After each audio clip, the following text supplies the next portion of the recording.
দুর্বলতম দলের একটি পরিণত হয়েছে বিএনপি। তারেক জিয়াও দুর্বলতম নেতৃত্বের একটিতে পরিণত হয়েছে। লন্ডনে বসে গুটি কয়েক মানুষের মাঝখানে সমাবেশে বক্তব্য দিলেই আমার রাজনীতি হয়ে যাবে।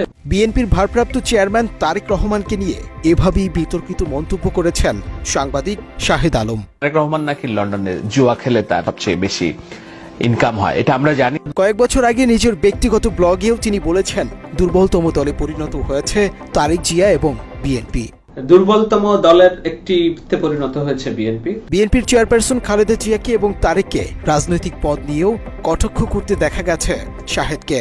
আমরা জানি একজন যিনি চেয়ারপারসন তিনি জেলে আছেন, ভারপ্রাপ্ত যিনি চেয়ারপারসন কিংবা উনি কি মহাসচিব নাকি। তারেককে সিংহাসনে বসানোর জন্য অপেক্ষা করছে মানুষ। বিএনপি ক্ষমতায় আসলে দেশের পরিস্থিতি কেমন হবে তা নিয়েও সন্দিহান এই সাংবাদিকের। অপেক্ষা করছে তারেক রহমানকে সিংহাসনে বসানোর জন্য কিংবা বিএনপিকে সিংহাসনে বসানোর জন্য। আমি তো একজন মানুষকেও শুনি নাই যে না তারা বলে যে না এর চেয়ে ভালো পরিস্থিতি হবে বিএনপি ক্ষমতায় আসলে। কেননা মানুষ পরিবর্তন চায়, কিন্তু সেই পরিবর্তন কি একটা খারাপ শাসন থেকে আরেকটা খারাপ শাসনে ঝাঁপ দেওয়া? এমনকি 21শে আগস্ট গ্রেনেড হামলায় তারেক রহমানের নাম চড়ানোর বিষয়েও দিয়েছেন নেতিবাচক বক্তব্য। কি তারেকের বিগত দিনের কার্যক্রম নিয়ে সংশয় আছে। 21শে আগস্ট গ্রেনেড হামলায় তার নামটা আমরা জানি। একটি ভিডিওতে কাচের খালি বোতল দেখিয়ে বিএনপিকে বোতলবন্দি করা হয়েছে বলেও মন্তব্য করেছেন তিনি। একেবারে ফ্রেশ টেস্ট আপনার লেখা। এটার মধ্যে কি বিএনপি নামক একটা বিশাল দল মোটামুটি বোতলের মধ্যে ঢুকে ফেলা হয়েছে। আবার তারেকের চেয়ে সজীব ওয়াজেদ জয়ের জনপ্রিয়তা বেশি বলেও মন্তব্য করেছিলেন শাহেদ। একটু তুলনা করার চেষ্টা করছিলাম। সজীব ওয়াজেদ জয়, তার এখানে ফেসবুক, টুইটার এবং অন্যান্য যেসব তথ্য সবকিছু স্পষ্ট। একসময় বিএনপির সমালোচনা করা শাহেদ এখন বিএনপির প্রচারক। সম্প্রতি তিনি বেশ কিছু টকশোতে অংশ নিয়ে বিএনপির পক্ষে সাফাই গাওয়ার চেষ্টা করেছেন। তারেক রহমানকে কিভাবে রাজনীতি করা উচিত তার পরামর্শ দিয়েছেন শাহেদ। নির্বাচন কেন্দ্রিক যে সংশয়, এই সবগুলো ডাবল রূপে বাংলার মাটিতে প্রতিষ্ঠিত হবে বেগম জিয়ার অনুপস্থিতিতে। কিছুদিন আগে যে নেতাকে কটাক্ষ করে কথা বলেছেন সেই তারেক রহমানকে জিয়ার মতো মাঠঘাট চষে বেড়ানো উচিত বলে মনে করেন এই সাংবাদিক। আমরা চাই খুব ভালো হতো যদি তিনি জিয়াউর রহমানের মতো মাঠে ঘাটে বেড়াতেন এই সময়। আবার আওয়ামী লীগ এবং বঙ্গবন্ধুকে নিয়েও যথেষ্ট প্রেমও দেখিয়েছেন তিনি। শাহেদ বলেছেন বঙ্গবন্ধুকে অশ্রদ্ধা করে কথা বললেই রাজনীতিতে সক্রিয় হওয়া যাবে না। বঙ্গবন্ধুকে অশ্রদ্ধা করে কথা বললেই যে খুব রাজনীতিতে সক্রিয় হওয়া যাবে এটা। আবার বিরোধী দল হিসেবে আওয়ামী লীগ বেশ শক্তিশালী বলেও মনে করেন এই বিতর্কিত সাংবাদিক। আওয়ামী লীগ সরকারি দলে যতটা না ভালো, বিরোধী দলে তার চেয়ে বেশি ভালো। বিএনপিকে কটাক্ষ বা আওয়ামী প্রেম নয়, জামায়াতে ইসলামীকেও খাটো করে কথা বলতে ছাড়েননি শাহেদ। জামায়াত মোনাফিকের রাজনীতি করছে বলেও মন্তব্য করেছেন তিনি। ওনারা যেমন জামাত করছে, যে জিকির করছে, এখন শেখ হাসিনার অবর্তমানের আব্দুল্লাহ তাহের সাহেবরা শেখ হাসিনার ভূমিকায় নেমে গিয়েছেন বিএনপিকে। এগুলো শুধু মুনাফিকের রাজনীতি, এটা হচ্ছে নিমক হারামের রাজনীতি। এমনকি বিএনপি যেসব চাঁদাবাজ নেতাদের বহিষ্কার করছে জামায়াত তাদের তুলে আনছে বলেও দাবি করেন শাহেদ। এখন বিএনপি থেকে পদত্যাগ নেতা জামাত তুলে আনছে, বিএনপি যাকে চাঁদাবাজের অভিযোগে বহিষ্কার করছে জামাত তাকে নেতা বানাচ্ছে। অ্যাডভোকেট শিশির মনিরকে নিয়েও বিতর্কিত মন্তব্য করতে ছাড়েননি শাহেদ আলম। বলেছেন তিনি নাকি গুপ্ত অবস্থায় ছিলেন। শিশির মনির উনি যে রাজনীতি করেন, উনি যে খুব ভালো বক্তা কিংবা উনি যে জামাতের রাজনীতির একজন বড় মুখ, এটা 5 তারিখের আগে তো আমরা জানতাম না। গুপ্তভাবে ছিলেন আর কি, এখন সামনে এসেছেন। এমনকি ইসরায়েল রাষ্ট্রের স্বপ্নদ্রষ্টা হিসেবে সাংবাদিক থিওটের হার্টজেলের ছবি দেখিয়ে ইসলামের মওদুদি আদেশের সমালোচনা করেছেন ধর্মীয় বক্তা বনে যাওয়া শাহেদ। যেই বিষপাপ হয়েছে মধ্যপ্রাচ্যের বিস্ফোরা, ইসরায়েল নামক রাষ্ট্রের জন্মের পেছনে এই ব্যক্তির স্বপ্ন ছিল উনি ইসরায়েল রাষ্ট্রের স্বপ্নদ্রষ্টা সাংবাদিক।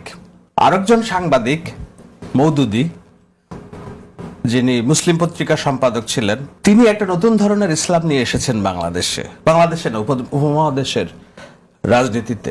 এমন ইসলাম যে মওদুদির নিজের যে 5 পুত্রের এক পুত্র এই ইসলাম গ্রহণকে ফিতনা হিসেবে বর্ণনা করেছেন, বলেছেন যে আমাদের বাবা কোনোদিন আমাদের জামায়াতে ইসলামের তত্ত্ব থেকে দূরে থাকতে বলেছেন। জামায়াতের আমির শহীদ মতিউর রহমান নিজামীর সন্তানদের নিয়েও বিতর্কিত কথা বলেছেন তিনি। মাওলানা মতিউর রহমান নিজামীর ছোট পুত্র উনিও জামায়াত ইসলামের রাজনীতি সম্পর্কে নেতিবাচক কথা বলেন, যদিও তার অন্য দুই পুত্র জামায়াত ইসলামের রাজনীতি করেন। ছাত্র শিবিরকে নিয়েও নানা সময় দিয়েছেন বিভ্রান্তিমূলক বক্তব্য। ডাকসু নির্বাচন নিয়ে তার বক্তব্যগুলো ছিল হাস্যকর। তিনি ছিলেন শিবিরের বিপক্ষে, তবে শিবির শেষ পর্যন্ত জয়ী হয়েছে।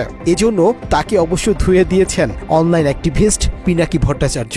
তাও একজনকে দেখেন কইছিল শিবিরের ভরাডুবি হবে, তৃতীয় বা চতুর্থ হবে শিবির। এরা হইতেছে পলিটিক্যাল অ্যানালিস্ট, বিএনপির বুদ্ধিজীবী। ভাবেন তাইলে কি অবস্থা বিএনপির। নাই বনে শিয়াল রাজা, এরাই বলছিল ছাত্রীদের হলে শিবির জিতবে না, জিতছে তো বটেই।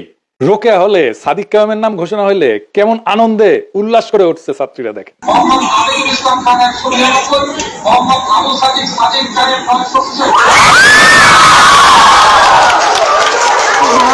এরপরও বিভিন্ন টক শোতে শিবিরকে মব সৃষ্টিকারী বলেছেন শাহেদ আলম। 5 তারিখের পর থেকে যত মব হয়েছে এর সবগুলোর পেছনে ছাত্র শিবির ক্যাটালিস্টের ভূমিকা পালন করছে। শুধু রাজনীতি নয়, ধর্ম নিয়েও তাকে বিতর্কিত বক্তব্য দিতে দেখা গেছে। একসময় তিনি বলেন, ইসলাম ধর্মের আগে হিন্দু ধর্ম আসে।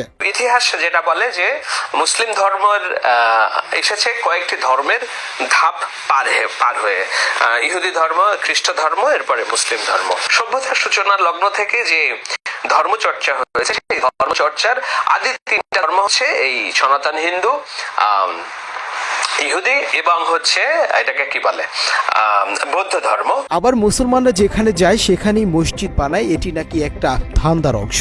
ধর্ম নিয়ে এমন কুরুচিপূর্ণ কথাও বলেছেন শাহেদ।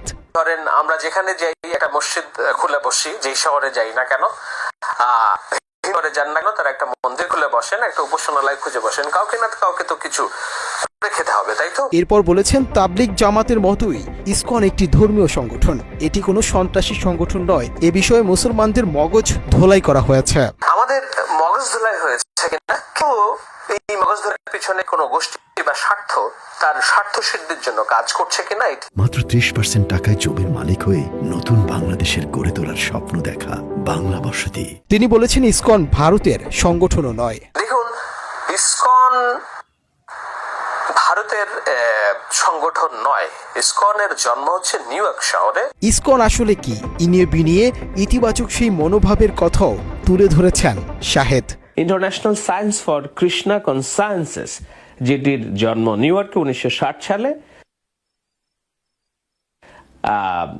শিল প্রভুপাদ নামে একজন ব্যক্তি, তিনি এইটির উদ্ভব করেছিলেন এই ভেবে যে সকল ধর্মের মানুষ তাদের কৃষ্ণের যে দর্শন, ভগবানের যে দর্শন, সেটি বোঝার দরকার আছে।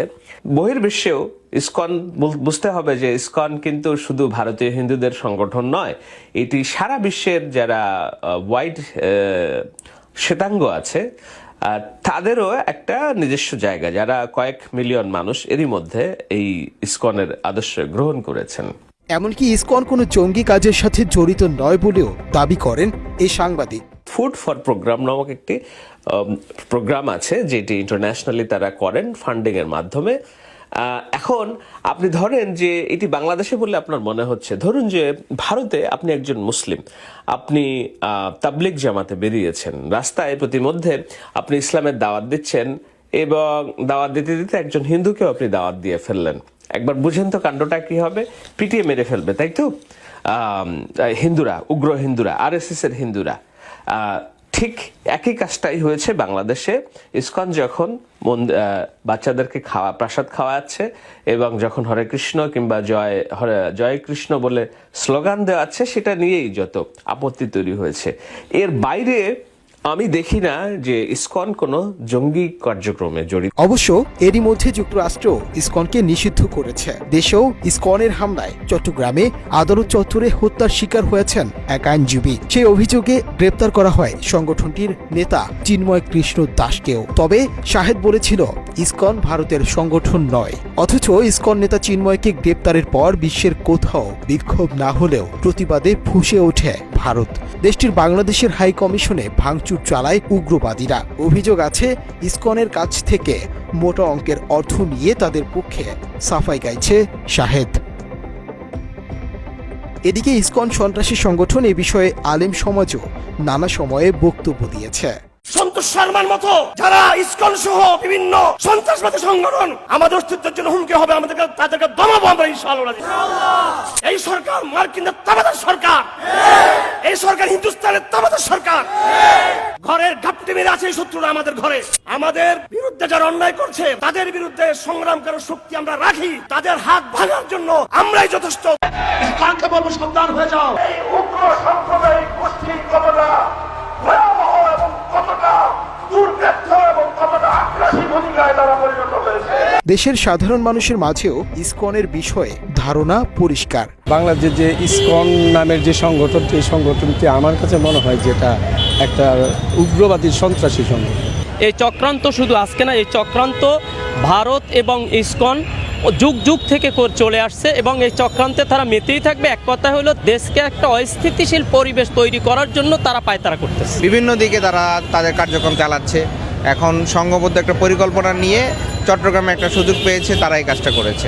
ইসকন একটা বড় ষড়যন্ত্রের অংশ হিসেবে কাজ করছে এবং এই আমাদের সবাইকে আসলে নট অনলি মুসলিম, এদেশের প্রত্যেকটি দেশপ্রেমিক মানুষকে আসলে এদের নিয়ে চিন্তা করা দরকার। এছাড়া যুক্তরাষ্ট্রের নিউ ইয়র্কের একটি বিরিয়ানির দোকানে নিয়মিত চাঁদা নিতেন শাহেদ আলম। এমন অভিযোগের কারণে তিনি বিরিয়ানি আলম নামেও বেশ পরিচিত। এই খলিল বিরানি প্রতি মাসে মাসে শাহেদকে 1000 টাকা করে সাহায্য দিত। তো সাহায্য দিত যে এই সাহায্য দেওয়ার বিষয়টা আমি তার ফোন করলাম, ফোন করে জিজ্ঞেস করলাম, ভাই কি অবস্থা আপনার এই যে আপনারা কি মানে এমনিতে সাংবাদিকদের জন্য কোনো বাজেট টাজেট আপনাদের নাই নাকি?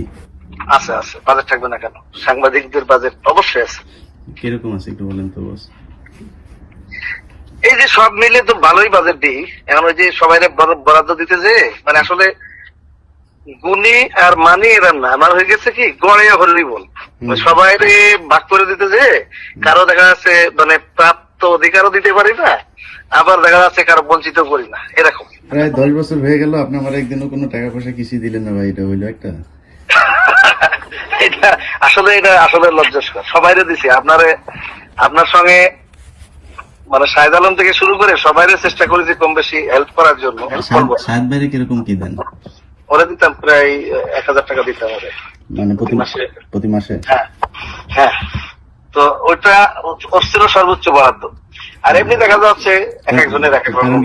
শাহেদ আলমের বরাদ্দ এত বেশি থাকতো কারণ কি? ও আবার ওই দেখা যাচ্ছে দুই দিক থেকে, ওই সময় ফ্যামিলি নিয়ে আসছে একটু সমস্যা, প্লাস হলো দেশি মানুষ সাতক্ষীরার, আমার বাড়ি যশোর। মুনতাসির তাসরিফ, বাংলা এডিশন।